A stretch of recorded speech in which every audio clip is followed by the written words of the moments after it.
Lift up from the chest, so that's uplifting for the mood, as you know, Rosie. Yes, yes. And turn the head as you breathe into the left. And breathing out, turn the head to the right. Into the left. And out to the right. One more time, because you're also looking to balance your thyroid and parathyroid here on the side to side turn. And then come back to the centre. Lift and roll the shoulders again. And breathing in, circle the arms up. Reverse, stretch up. And just laterally to one side, bouncing in and out. Come to the centre. Laterally the other side. Come to the centre. Just turn slightly. You can bounce it. Come to the centre and turn slightly to the opposite direction. And come to the centre. Lower the hands, lift and roll the shoulders. And just place your hands on your waist. So just even doing this is lifting your chest slightly, so that's again helpful for the mood. Breathing in, turn to the left. Breathing out, turn to the right. Come to the centre. And just have your feet slightly hip width apart and just bend your knees. You can bring your bottom away from you and just feel the abdominal control. Feel the abdominal muscles engaged, and then press your feet down and come up to the centre. And then lower your hands and raise your right arm up. Stretch your right arm up and breathing out, turn to the left. Stay here for an in and an out breath. Breathing in, bring the head back to the centre. And breathing out, lower the right arm. And then breathing in, raise the left arm, stretching up. Breathing out, turn your head to the right. Stay here for an in and an out breath. And back to the centre of the head. And breathing out, lower left arm. And lift, roll the shoulders. Just clasp behind you, fingers, knuckles pointing to the ground. Open weave hand is easier, lift the hands away. Yogically, you're supposed to have your hands together, but in therapy you could do whatever you want. And then just turn slightly to the left, come to the centre, and then return very slightly to the right. And come to the centre. Release the hands, lift and roll the shoulders, and then comes this tapping. So your K27 points, it's a sore point there, but it's almost where the shoulder collarbone meets the shoulder, just slightly down. And either with your fingertips or rub or with your knuckles, just tap there. And it taps. Is this the energy? Yes. I was trying this. For vitality. Yes. For vitality. And the kidney energy, although it's meant to be water, it's actually vitality, your whole body essence in the Chinese medicine world. So this is a very easy thing just to kind of reset your energy, particularly if it's low or it's been very flat. There are a number of other things that you could tap to, but this is just a very easy one to remember. And then disconnecting your mind from all the thoughts and stress that you might have come in with. Weirdly, just bring your fingertips to the top of your head and just either tap or stroke around the crown of the head, or you can just drag your fingers down. It's the action of connecting your fingertips to the head, the sensory aspect, just kind of difficult for you to focus on lots of stressful things while you're doing this.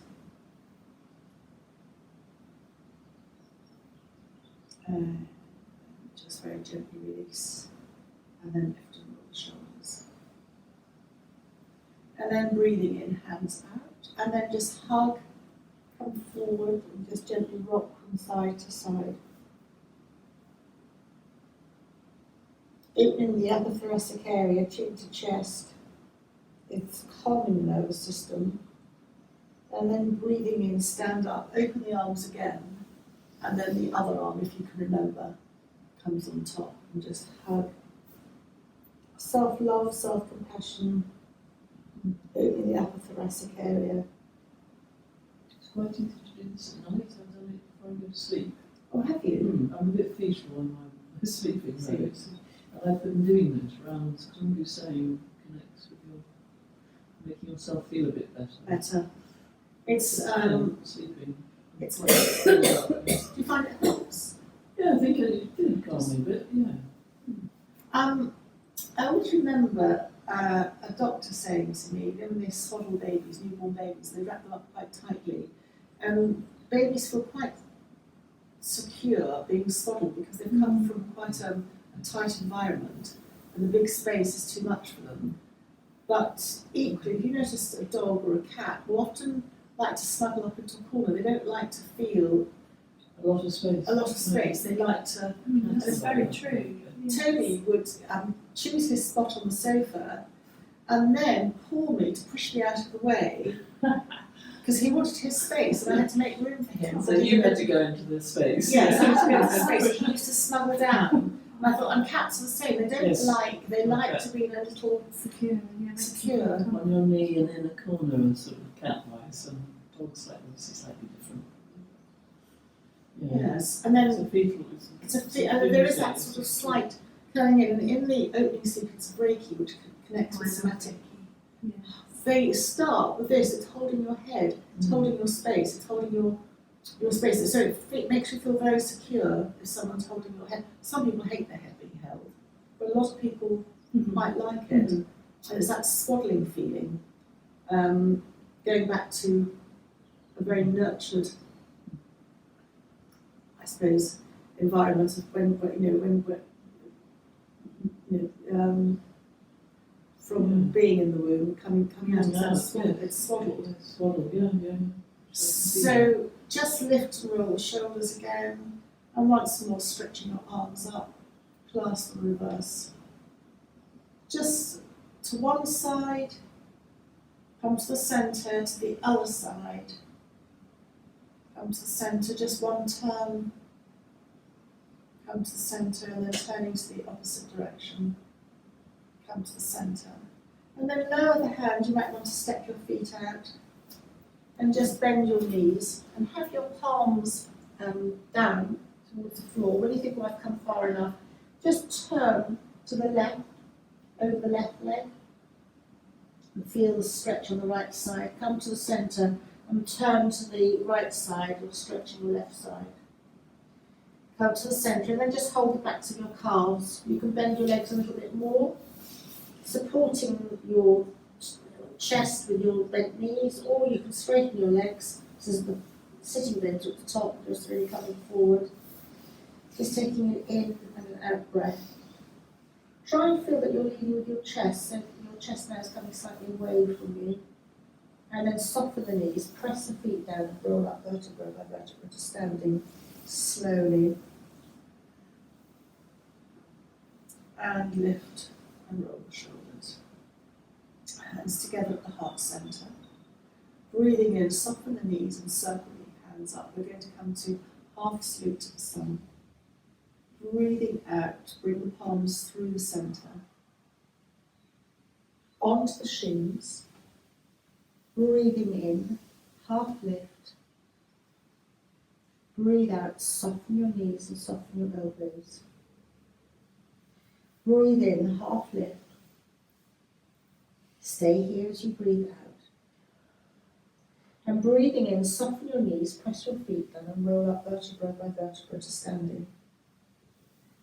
And then arms up. So this extension, I was thinking actually for the abdominal organs and the bowel, it's very good to stretch, because stretching and space is the opposite of stagnation and closing in and then breathing out. Because when you're not feeling great, you don't feel like stretching out No, particularly. you don't. You go fetal again. You go fetal. Back to the slightly, which is the opposite, isn't The it? of opposite. What we just said.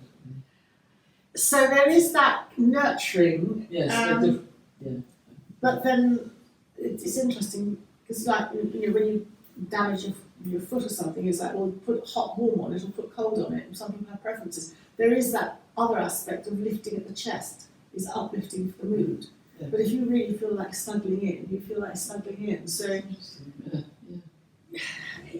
you know, different things. And then again, hands at the heart centre. Soften the knees as you circle your hands up, stretching up, palms together, come through the heart centre, soften the knees, and then hands onto the shins. Breathing in, lengthen, half lift. Breathing out, soften your knees, bend your elbows bent.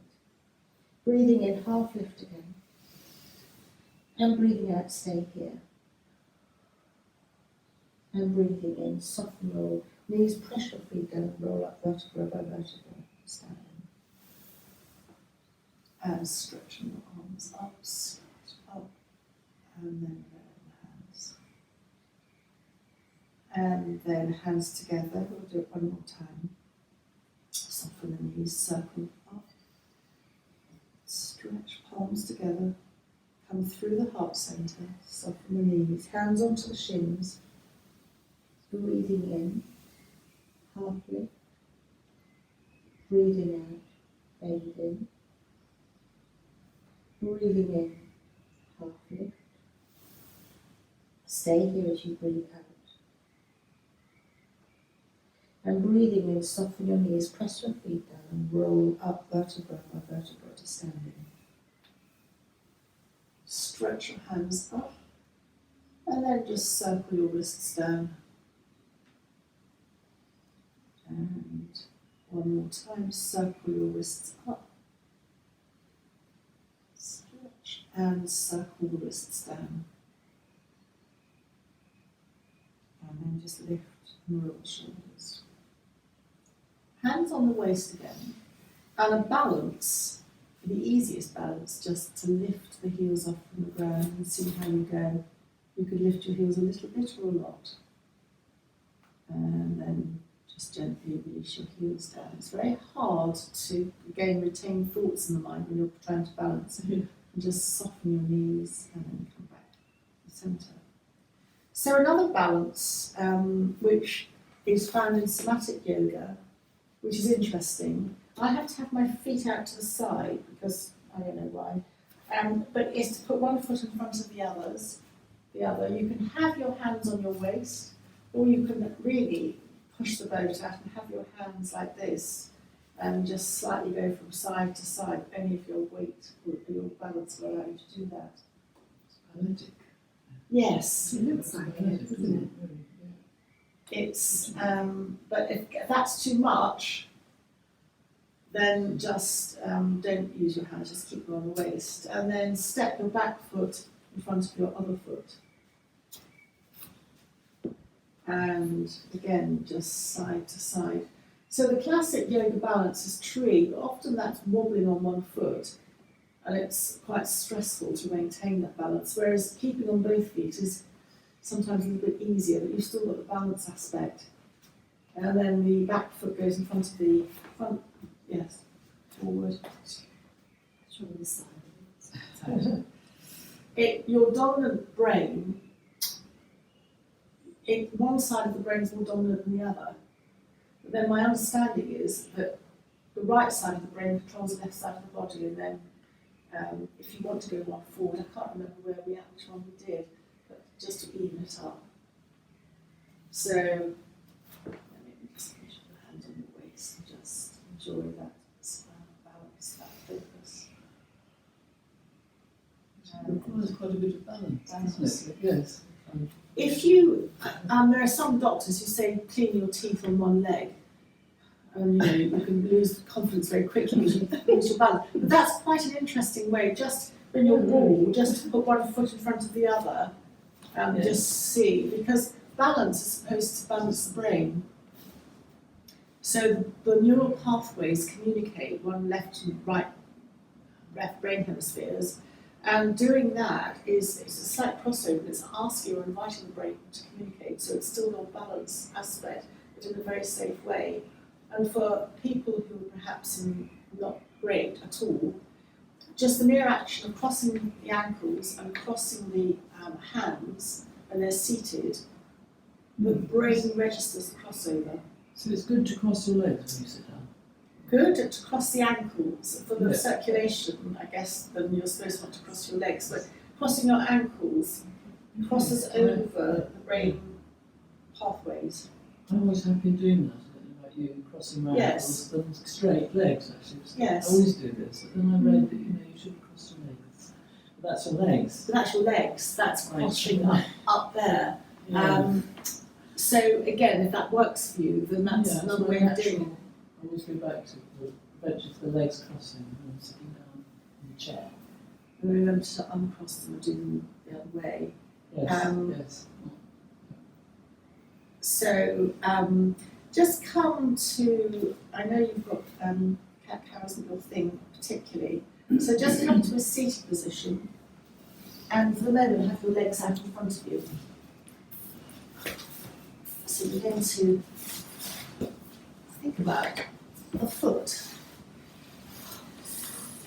your foot.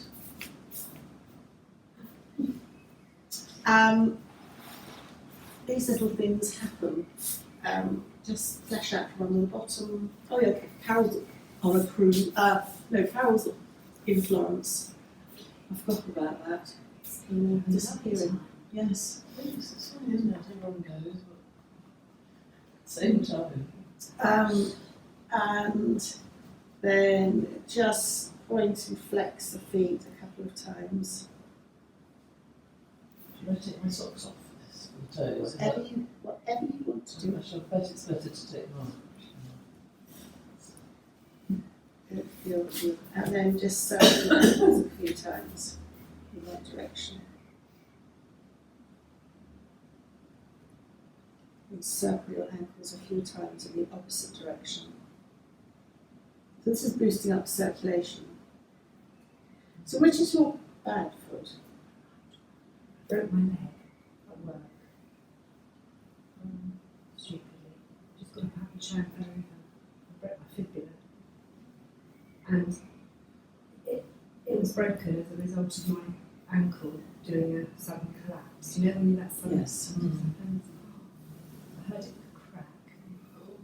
And then this, the words of the consultant at St Peter's Hospital, catastrophic soft tissue damage to my foot. And that was in 2015. So I don't something, know, my arch has fallen. yes. I had plantar for a couple of years just recently. Got arches in my shoes, which helps. So that's okay. But now this.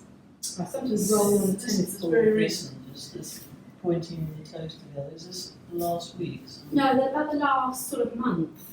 Right? Not sure how it came on or why. I mean, I dog walk, as Christine knows, quite a lot. Yeah. It's twice a day. Maybe it's just overuse. I don't know.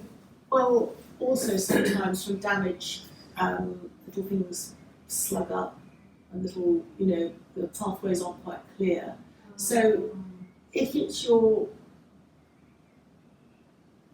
right foot that you've damaged, Yeah. we'll start with the left foot. Okay. So just hug the left knee in and just perhaps drop your hand. You're moving your knee joint. So people forget about the knee joint, so it doesn't matter, but the knee joint's got to be free, there's some of your fluid, to get the energy to flow down to the foot, and your hip's got to be free. Yeah, I've got hip pain as well. Does that help cramps? Sorry, in the calf to do this?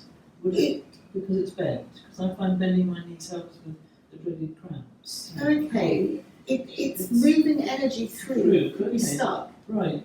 I mean, another thing which we didn't do was just rubbing your, we didn't do that, but just rubbing things. That's But interesting, bending the knee. I was thinking, yeah. for synovial fluid, but, in It this starts case, drying up as you age, doesn't it? everything dries up as you age. It's just, and then just take your left foot over your right. You don't have to have it balanced on your leg, but just on the foot. Just open your left knee to the left, and take your hand onto your right hand onto your left foot, and just slightly circle. And my circle is not going to be great because it Be compromised careful my with your feet. foot. So just circling, because the ankle again needs to be fluid to let the energy flow through. So then this will depend on you. A modification would be to put your hands over your left foot and just to bend backwards and forwards. But in one yoga tradition, they say you're blocking your energy because you're going over your foot. So the correct way, if you can bear it, is to thread your fingers through your feet, however deep or light, and then just use your hands to extend your feet.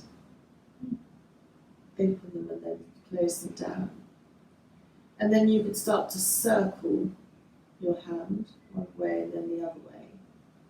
And if you're really bothered about that V, you can do it for all your feet. But in particular, where your toes are on that V, just support your foot and just circle your big toe and then the other way. And then just pull. Mm-hmm. Circle one way and then the other way and just pull. Just do it to each toe. And then the other thing is that you can use your, doesn't matter which fingers, I'm using my thumb and my finger, and just rub on the inside, which also Sue would say if she were here that it's very good for the sinus. Going up and down and then going into that. Between the thumb and the big toe, I mean. All Between the the toe toes, and all the toes. all the toes, Right. all around the sinus. And then get your knuckles. Mhm. I guess yoga you would have to be inside, but whatever works for you. And then with your knuckles, just rub. So for you, you'd probably quite enjoy rubbing towards the toes where the V is, just all the way around there. And all the way around the foot, wherever it feels nice. It can be nice on the top of the foot as well. Just massage. Massage my feet at night. And I can be bothered. Lazy about that. But yes, it's not. It's very relaxing.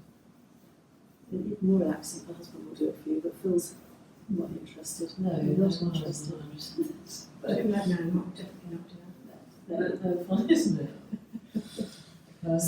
When they get something, they expect us to help them. Oh yes, that's right. Yeah, true. And then just very, very gently take that foot off. Hug the left knee into the chest. Your left foot can be out slightly. Lift up so you're stretching out your back, and you can just turn your head to the left and then to the right. Just then again, once more, turn to the left and then to the right. And then just support the left leg to stretch the left leg along the ground. We can do our rubbing, patting.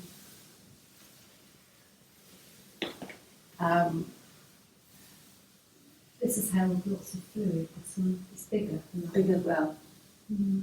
Even all those years later. So something's blocked. There's some scar tissue or damage that you've done, and there's something that's just slightly blocking, which is why all these exercises are very good for you. We'll look at the hips as well, and then hug the right knee into the chest. I always get right hip there and in the groin. And the groin. But I had an X-ray and they said a couple of years back, and they said it wasn't my hip. It's coming from my back. Degeneration in my back. C5 and 6 or something. Oh, They the could C do- is up in the, is that higher C. than the leg? What did they say? The The L. usual one. The usual one is L4, L5. Yeah, sorry, lumbar. Yeah, Okay, not lumbar. cervical. Yeah, Yes. because they said there's nothing to be done. It's just that you're wearing out. There's quite a lot to be done. No, Because don't yoga believe it. does help, but the key is not to overdo it. If you over-exercise, then you're just, if you over-exercise, you can overuse something, but it's just a very gentle, it's just finding that edge. So over-exercise is as bad as under-exercise. It's just finding that happy medium for you. But If you find this helpful. Yes, yes. I find it really relaxing. And would you Very recommend doing it every day? all of these, they come under a title called the Pawan-Muksthana, which is Pawan is the wings, moving the wings, the energies through the body. And they're part of the anti-rheumatic group, which form in the energy medicine books, one of the most valuable exercises to do, and so often in yoga they're left out because they're not fast and furious, and they're not the kind of, but they are part of, and they're often left out.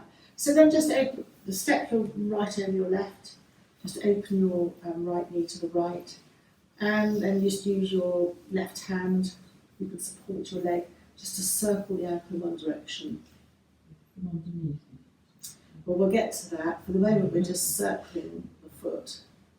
And then the next thing will be to do exactly that. Threading your fingers through. If that's too much, go over the top.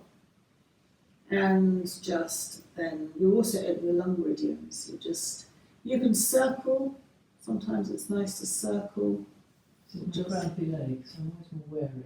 Wary. Yeah, me Not the other. too. Me Got too. right, yeah? Right. So right side with everything. So I'm left-handed, I don't know if that makes any difference. it's interesting because normally people are more generally compromised on their right side and their right leg, but that's because they're right-handed, they lead with the right. Because when you're walking, if you're right, you naturally then lead with your right leg, so your right leg is leading all the time, but your right side connects into your liver and gallbladder, and so it's the side that reflects frustration and less irritations and little Oh, that's upsets. interesting. Oh, God. At your solar side. So then just however you want to just pull your toe and circle, focus longer on a toe that works, that needs a little bit more attention on it, where you've got your V. My V sign. Your V Yes. sign. It's very strange, that V sign.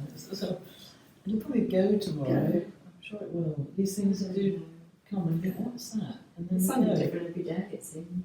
And then you can use your knuckles just to go up and down on the, wherever. See, that's really nice in that arch bit. So just go to where it feels nice. I have Like it's that a Millie's V. ball, a tennis ball, and I'm sitting down, just rolling it underneath. Oh yes. It really helps. So we're just taking time with the feet wherever it works for you, and just very gently place your foot down and just stretch your leg out, just bounce your legs. So the other thing for getting movement is this weird, just connecting your big toe joints together. It's called Kundalini. It's again sending a vibration up your body. And then we're going to come to leaving that, lying on our backs, knees upright to the ceiling, feet hip width apart or even wider to the edge of the mat.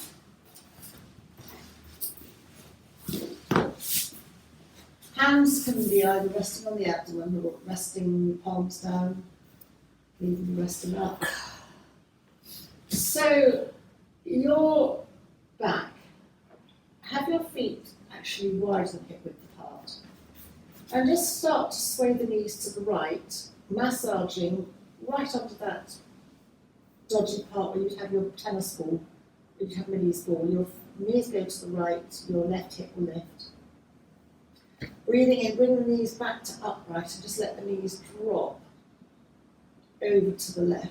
Your right hip will lift. It's onto the ground, Christine. It can be partially towards the ground. You probably won't go right to the ground. You can if you want to, but I'd suggest halfway that you just to start with, just sway and start to sway gently from side to side. So the wider you have your feet, the more the knees will drop to the centre, and you'll probably lift your hip off. But you're getting possibly to that point on the bottom where you might have a tennis ball. And that point where you have your tennis ball is massaging. I mentioned the liver and gallbladder, and that point, right where it feels satisfying at the top of the bottom, where you massage over it, is connecting into the gallbladder, so it's the GB30 meridian. So you're doing your massaging for you. And then coming back to the head and your thyroid, Rosie. Mm-hmm. So As the knees drop in one direction, there's the option to move your head away from the direction of the knees. If they move in the same direction, that's fine. Just give the weight of the body, the weight of the head, weight of the body to the ground, so it becomes a sensory movement. So your head is being very supported as the movement goes from side to side. And again, you're looking at the neck, the thyroid and the parathyroid glands here. You can't separate out, which I'll come to, that the thyroid and the parathyroid are connected to a metabolic process, but so is crucially the pineal and pituitary. And I think that the pituitary gland controls the thyroid.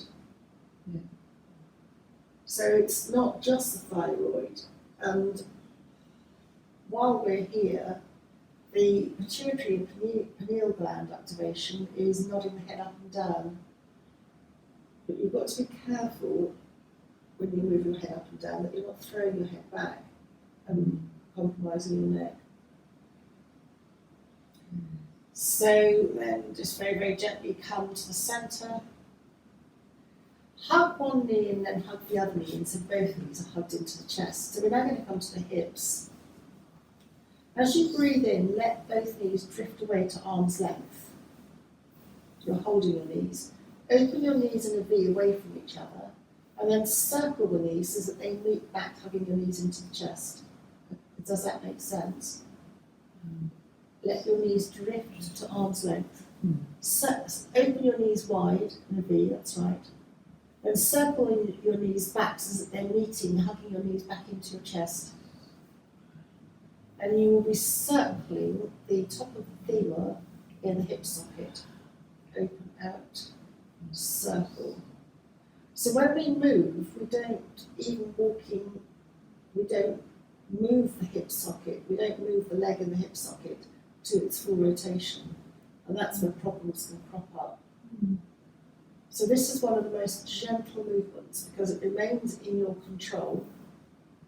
Whether you have a little circle or a wide circle is up to you. And you're controlling it with your hands as to how much you open your hips out. And there's no weight bearing. So the other classic one is pigeon, where you're bending your knees up one at a time. But there's weight on the hip here. So here the hip hasn't got any weight bearing aspect to it. With your knees hugged into your chest, now open your knees outwards and then circle them so that they meet at the top with your arms away from you. So it's hug your knees into your chest, your knees are together. Open your knees close to your chest and then circle them so that they meet at the top. You're just reversing your circle direction.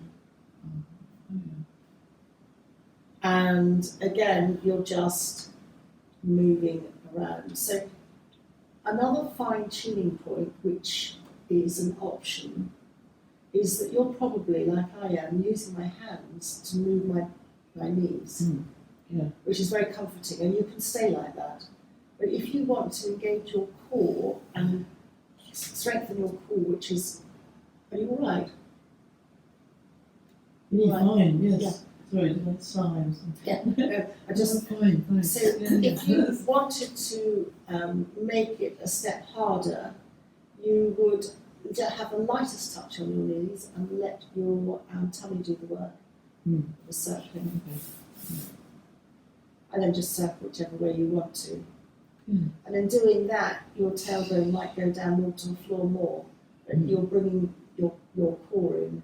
So with back issues, often the core is not strong. My core is not great. I don't think it was great before I had the children, but definitely having Libby as a cesarean didn't help either. So, and then just hugging your knees into your chest and just gently rocking now from side to side. Again, your head is just being rocked across the back of the head where the acupressure points are.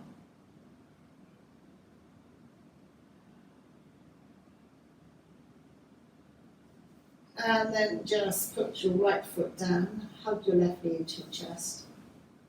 Drop your hands behind your left thigh and just raise your left leg to the ceiling and extend your left heel.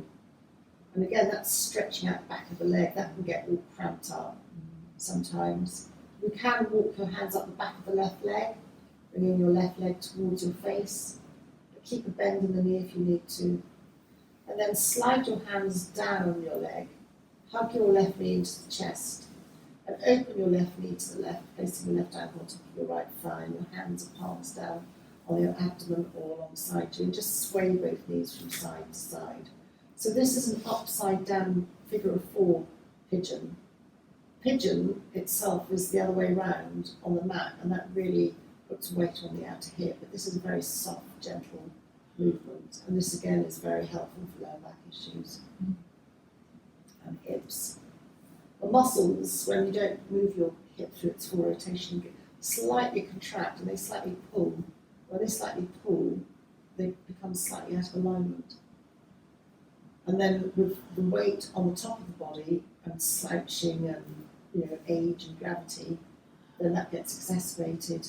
And then hugging your left knee into your chest, place your left foot down, and then we come to bringing the attention and focus to the right side, to hug the right knee into the chest. Just enjoy that hugging in, that fetal, comforting knee to chest.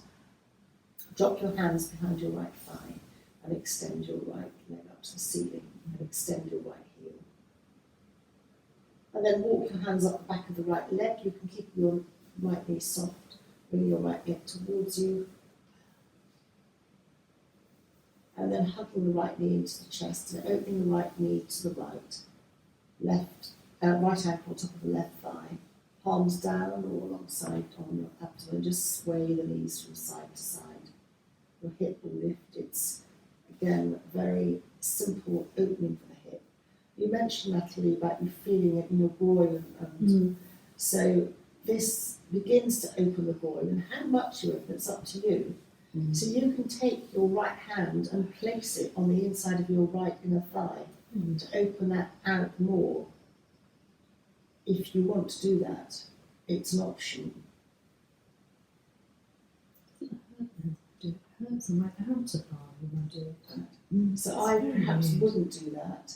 I would just enjoy the soft swaying from side to side And not extend it. and not extend it. But then I'm going to come to another different way of extending it.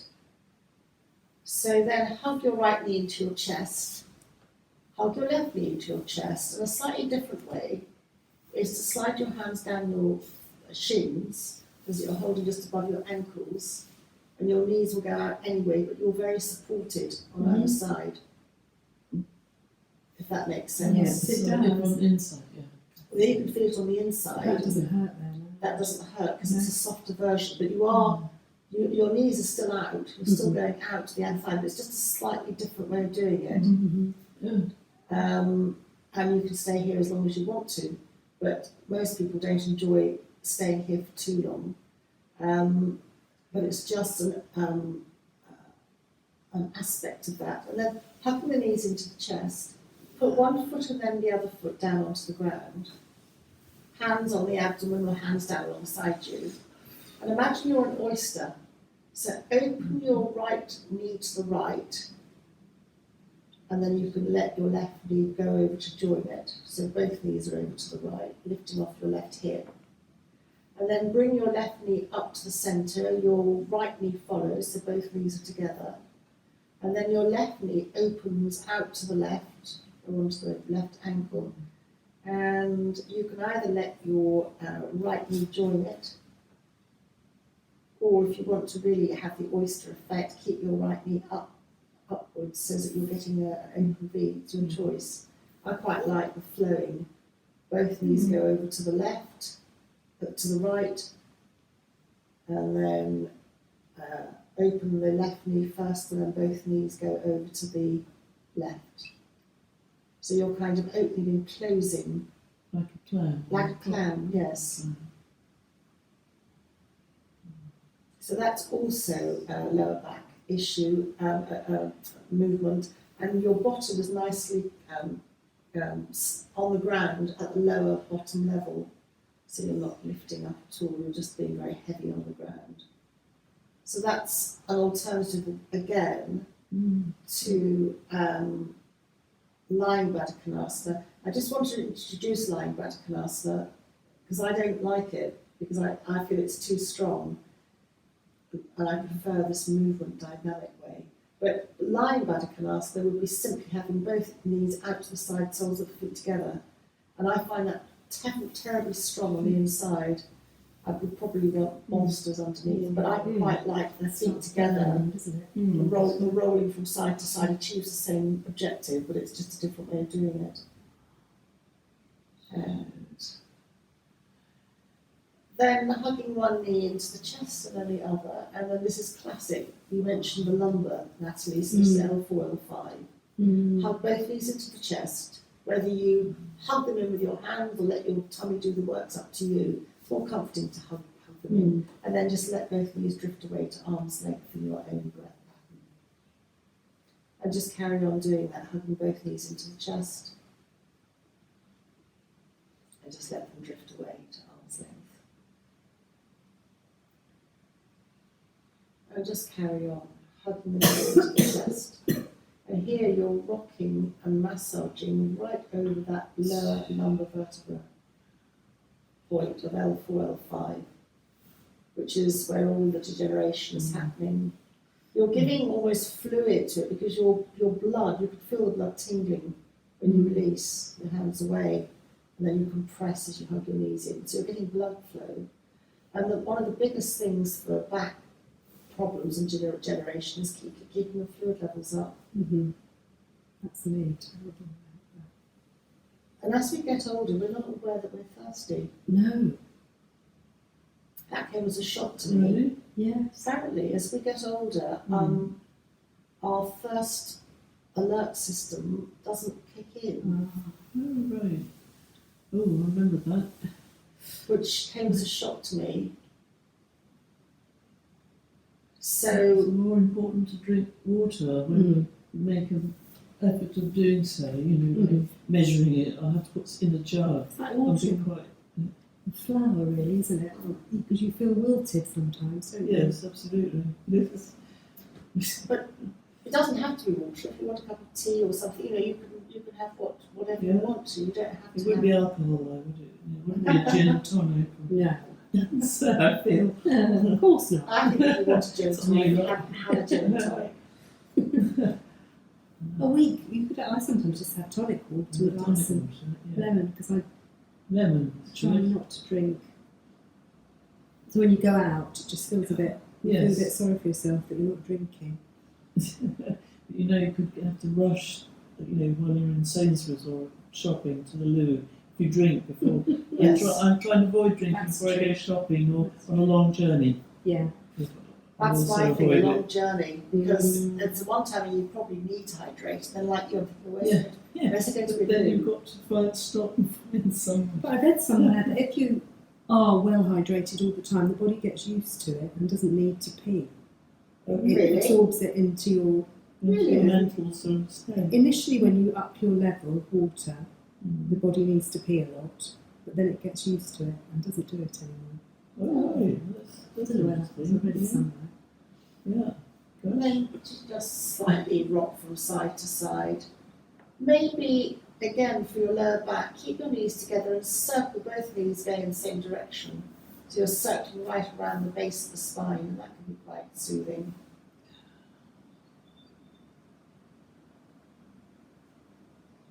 And of course, the invitation is to circle both knees in the same direction. So your circle's quite small here. It's eventually focusing the weight of the lower part of the spine. It becomes quite soothing.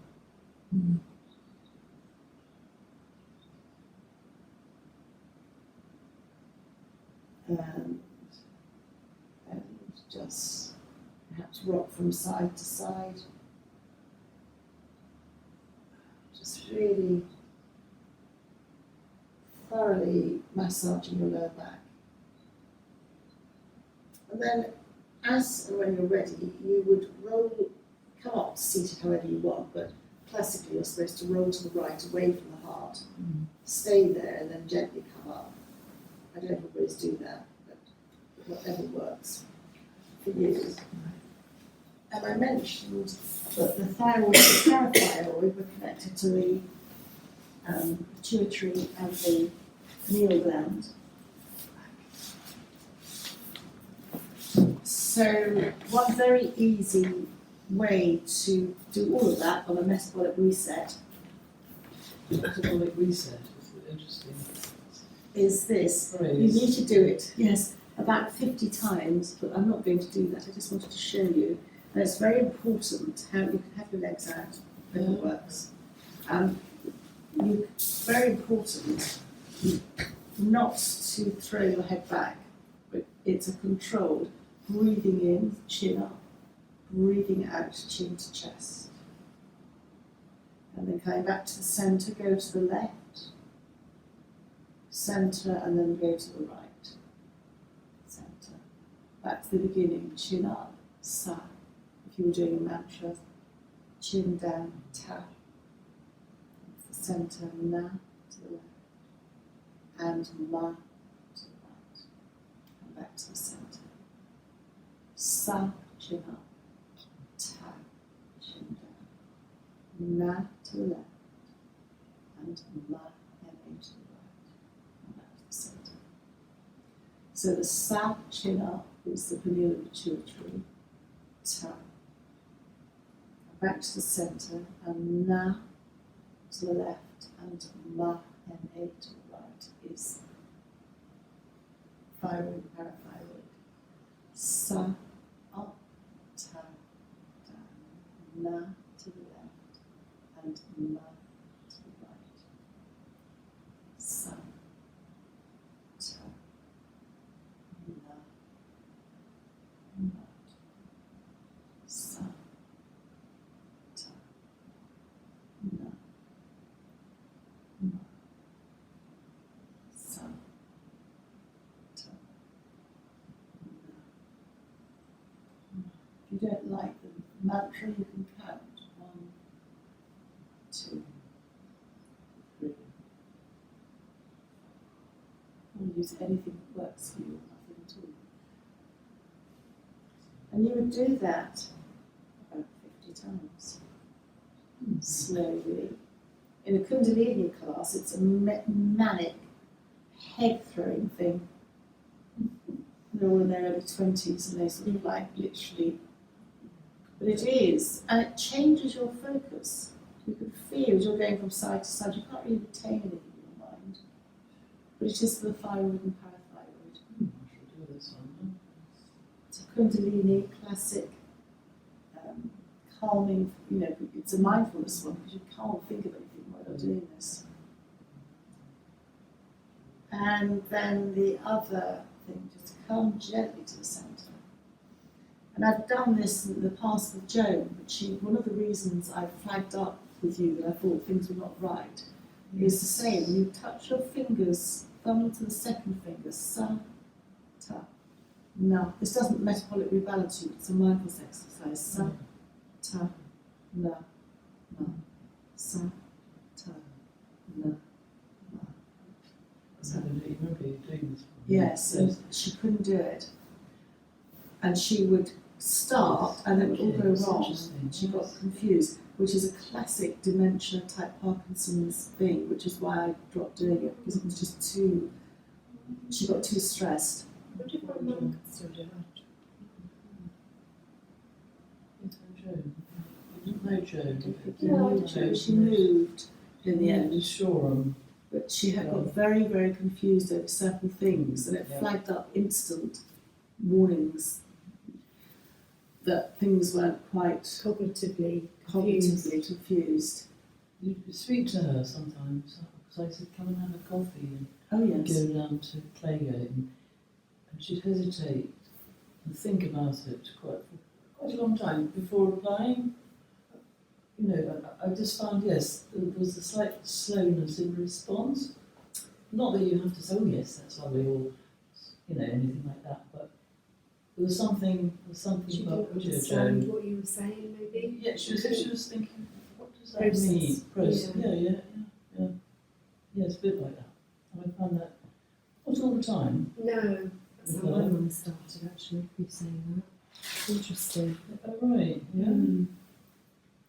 But you noticed in That there are a few other things that you asked to go one way, and if she lost it, I know in the county direction it's very easy, but there are a few other things that we're just thinking that's not right. No. And I've had one or two people with Parkinson's and issues before in the class, and whether it's not Parkinson's, it's one of the dementias, because the neural pathways start to Flax. yes, Yeah. and the miscommunicate. And there is an aspect of degeneration, I suppose, but there's also an aspect of,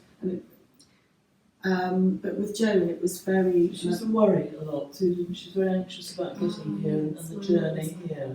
My mum is Yeah. Anxiety is a big one. Anxiety of the journey. And fiddling with things all the time. Oh, right. Obsessive fiddling. Oh, So it's my mum's bag. Maybe just beside her. But she'll go,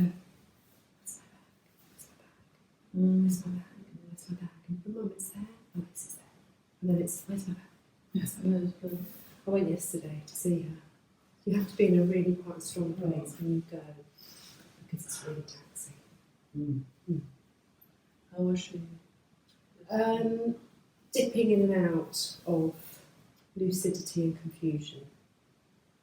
Yeah. She looked out of the window and said, whose car is that? Because the parking space was outside the window. But it was her car. So she said, I said, you know whose car that was, Mum? She goes, Alright. but then another time, we didn't have a row, I stopped, I didn't progress the conversation. She said, that's not my car. I said, it is, Mum. She said, no, my car was blue. So you can never get the same answer. It's best to go with something like a game or some photographs or something that you can do together. Photographs, yes, that's interesting. To show visual things. Yes, and just she's in the immediate moment with her memory. She's got no other recognition. You know, if I say dad, she'll think it's her dad, not her husband. Yes. Oh, right, yeah. Yeah. I notice my mother says that in conversation. When she says dad, I'm thinking of my father.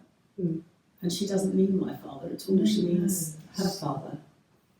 But there's my mum's completely switched on, but it's Yes, I gather she is, yeah. just What, from time to time, the wiring goes a bit. wiring. But I notice Phil's mother gets similarly confused.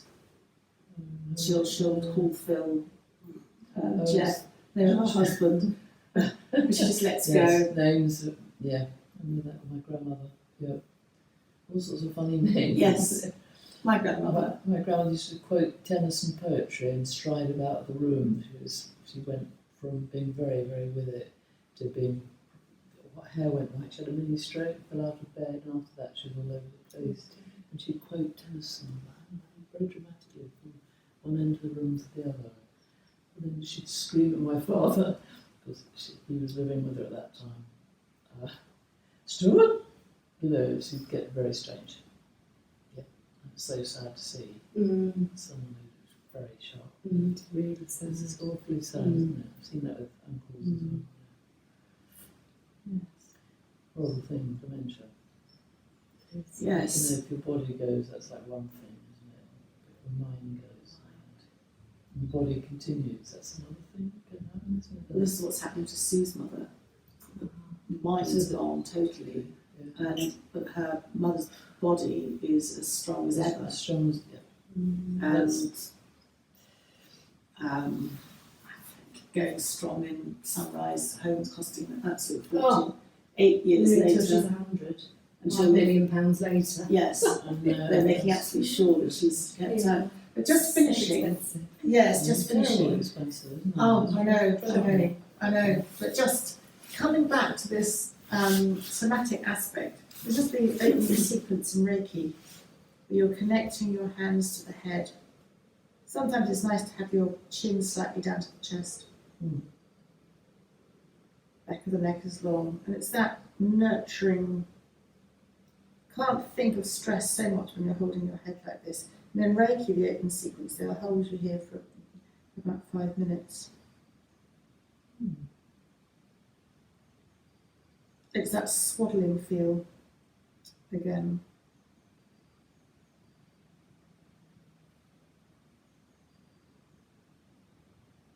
And on the head, you've got lots of little dents.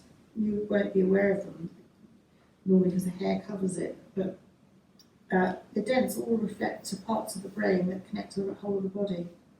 So you're really connecting into some opening points here. Do you see people doing that? My mother-in-law used to do this very thing, and when she'd get very anxious, and she would do what I was saying. She didn't do yoga or anything, mother-in-law, but she'd go into she'd sit for a minute, and you'd wonder, was she all right, or what's happening? And she'd be exactly like that.